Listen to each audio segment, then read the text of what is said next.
আমি যে তোমার কাছে টাকা পয়সা গুলো দিয়েছিলাম এই আমানত গুলো আমার কাছে ফিরিয়ে দাও। এখন ইমানদার পরেজগার মহিলা এখন উনি বিসমিল্লাহ বলে চাবি নিয়ে চাবি খোঁজার জন্য গেছে। যে জায়গায় চাবি রাখছিল ওই জায়গার মধ্যে চাবি রাখা আছে। সুবহানাল্লাহ আবার বিসমিল্লাহ বলে চাবি ঢুকাই দিয়েছে। দেখে যে জায়গায় টাকা ছিল ওই জায়গার মধ্যে টাকাও রাখা আছে। সুবহানাল্লাহ। এই জন্য আমরা না প্রত্যেকটা কাজে আল্লাহ তাআলার শুকরিয়া আদায় করা দরকার।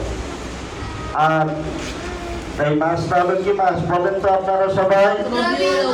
রবিউল আউয়াল মাস। এই মাসে নবীজি সাল্লাল্লাহু আলাইহি ওয়াসাল্লাম জন্মগ্রহণ করেছেন। এই মাসে উনি কি করছেন? এই দুনিয়া থেকে ওফাত হয়েছেন। এই জন্য এই নবীজির জন্মের মাসে নবীজির জন্ম নিয়ে যে কি কি অলৌকিক ঘটনা ঘটছে এই ঘটনাগুলো নিয়ে আলোচনা করা দরকার আছে না নাই? নবীজি সাল্লাল্লাহু আলাইহি ওয়াসাল্লাম যখন এই রবিউল আউয়াল মাসে জন্মের দিন একটা ঘটনা ঘটছে যে আগে 1000 বছর ধরে এক জায়গায় আগুন জ্বলতেছিল।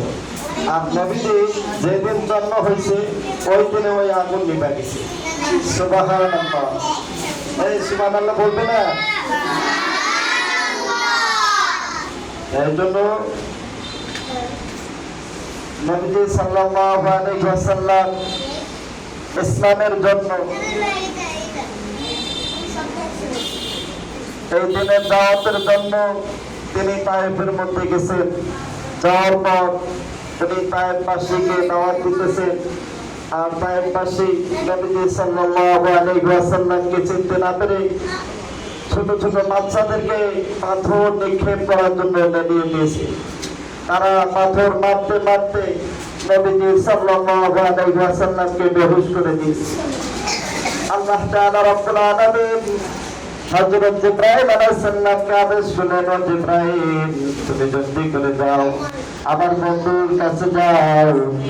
তারপর হযরত জিবরাইল আলাইহিস সালাম আল্লাহর রাসূল সাল্লাল্লাহু আলাইহি ওয়াসাল্লামকে এসে উঠায় তারপরে পাথরের মধ্যে শোয়। তারপরে নবীজিকে বলতেছেন, হে নবী আপনি অনুমতি দেন আমি এই 2 পাশের পাহাড় চাপা দিয়ে এই তায়েফবাসীকে ধ্বংস করে দিই। কে বলছে? হযরত জিবরাইল আলাইহিস সালাম। তো নবীজি সাল্লাল্লাহু আলাইহি ওয়াসাল্লাম বলেছেন যে না, হে জিবরাইল আমাকে তো আল্লাহ তাআলা রব্বুল আলামিন এই বিশ্ববাসীর জন্য রহমত হিসেবে প্রেরণ করেছেন।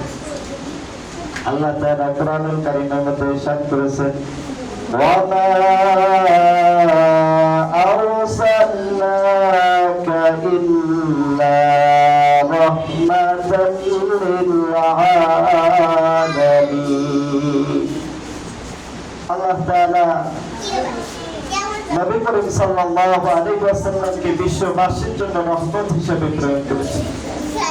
আমাদের রহমতের নবী, দয়ার নবী, উম্মতের কান্ডারি এই দিনের জন্য কত মেহনত করছে। সবাই শুনুন।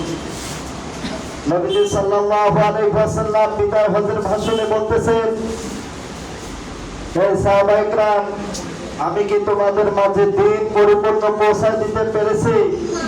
সাহাবায়ে কেরাম এক বাক্যে বলল যে আপনি আমাদের কাছে দিন পরিপূর্ণ পৌঁছায় দিয়েছেন এবং এর হক আদায় করেছেন এবং হাতে কলমে আমাদেরকে দিন শিক্ষা দিয়েছেন। তখন নবীজি সাল্লাল্লাহু আলাইহি ওয়াসাল্লাম বলেছেন যে আমি তো আর থাকবো না, এখন এই দিনের কাজ কারা করবে? তখন নবীজি সাল্লাল্লাহু আলাইহি ওয়াসাল্লাম বলেছেন যে আমার পরে যে আদিওয়ালা উম্মতে মুহাম্মাদি যারা আসবে তাদের এই দিনের কাজ তাদেরকে করতে হবে। তার মানে এই কাজ কাদের? আমাদের না, আমাদের সকলের এই কাজ করতে হবে। সকলে আমরা এই কাজের জিম্মাদার। এর জন্য আমরা যারা মাদ্রাসায়